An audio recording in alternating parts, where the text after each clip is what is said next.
हाँ बिल्कुल, सिस्टम का क्रैश होना तो एकदम तय है। मतलब यहाँ जो बात मुझे सबसे दिलचस्प लगती है वो ये है कि आदि मानव काल से ही ना हमारे दिमाग का मेन काम बस ऊर्जा बचाना रहा है। हाँ, ताकि हम सर्वाइव कर सकें। एग्जैक्टली।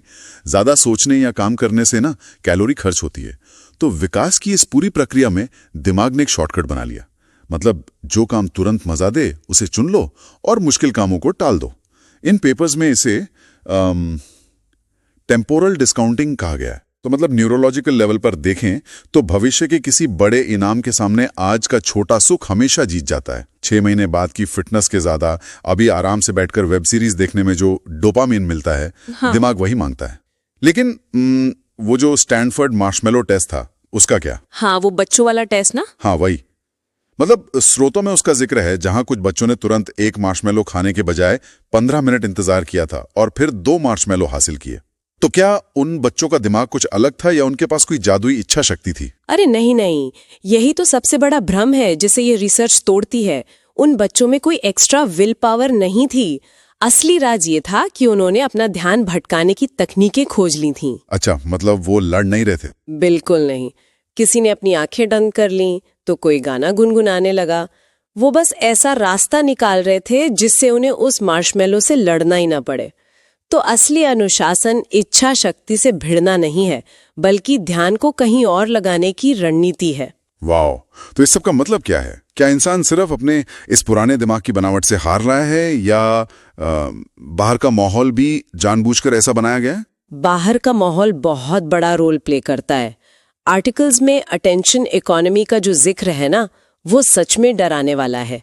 बाहर एक पूरा बिजनेस सिस्टम है जो हमारी इस जैविक कमजोरी का फायदा उठा रहा है। हाँ, जैसे वो नेटफ्लिक्स के सीईओ का मशहूर बयान है ना कि नींद उनका सबसे बड़ा प्रतिद्वंदी है। बिल्कुल सही कहा। इन्फिनिट स्क्रोलिंग या ऑटो प्ले जैसे फीचर्स हमारे दिमाग के उसी टेम्पोरल डिस्काउंटिंग वाले हिस्से को सीधे हिट करते हैं।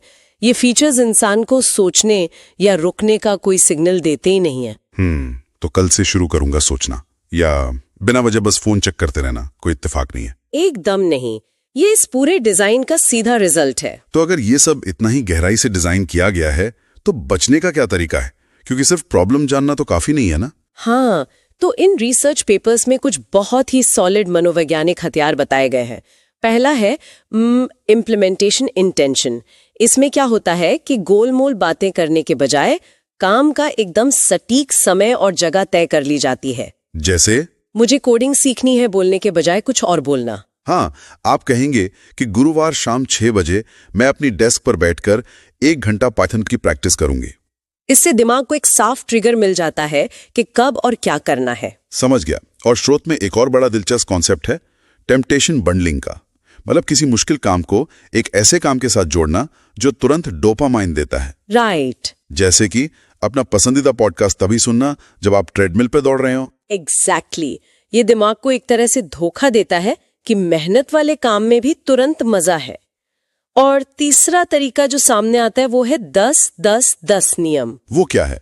जब भी कोई काम टालने का मन करे ना, तो ये सोचें कि इस फैसले का असर 10 मिनट बाद, 10 महीने बाद और 10 साल बाद क्या होगा। यार, यहाँ मामला सच में बहुत रोचक हो जाता है। मतलब 10-10-10 नियम थ्योरी में तो बहुत अच्छा लगता है, लेकिन क्या प्रैक्टिकली हर छोटी बात पे इतना लंबा सोचना पॉसिबल है? ये एक वैलिड पॉइंट है। क्योंकि हर वक्त 10 साल आगे का सोचना तो इंसान को अपनी भावनाओं से काट कर एक रोबोट बना देगा ना। जरूरत से ज्यादा अनुशासन तो क्रिएटिविटी को भी मार सकता है। मैं आपकी इस बात से पूरी तरह सहमत हूँ। और इन स्रोतों में अनुशासन के इस डार्क साइड की भी काफी चर्चा की गई है। अति अनुशासन सच में एक लत और कैद बन सकता है। हाँ, लोग अपनी ही बनाई जेल में फंस जाते हैं। अनुशासन हमेशा आजादी और खुशी पाने का एक साधन होना चाहिए, कोई सजा नहीं। सही बात है। अनुशासन एक औजार है, कोई जंजीर नहीं। तो आज की इस गहन चर्चा से ये साफ है कि ये पूरी लड़ाई खुद की कमजोरियों से कम और उस 50,000 साल पुराने न्यूरोलॉजिकल ढांचे से ज्यादा है। और साथ ही उस डिजिटल ढांचे से भी है जो उस पुराने दिमाग को हैक करने में लगा हुआ है। एग्जैक्टली। और यहीं से एक बहुत गहरा सवाल पैदा होता है जो मैं सुनने वालों के लिए छोड़ना चाहता हूँ। अगर बड़ी बड़ी कंपनियां इंसान की इन जैविक कमजोरियों को हैक करने के लिए अरबों डॉलर लगा रही हैं, तो क्या भविष्य में सिर्फ पर्सनल लेवल पर अनुशासन सीखना काफी होगा? ये तो बहुत मुश्किल लगता है ना? या फिर हमें इस डिजिटल दुनिया के पूरे बिजनेस मॉडल और ढांचे को ही जड़ से बदलना पड़ेगा? शायद उस पुराने ब्लैक एंड व्हाइट टीवी को अपग्रेड करने के साथ साथ अब पूरा ब्रॉडकास्टिंग सिस्टम ही बदलने का समय आ गया है। सोचने वाली बात है।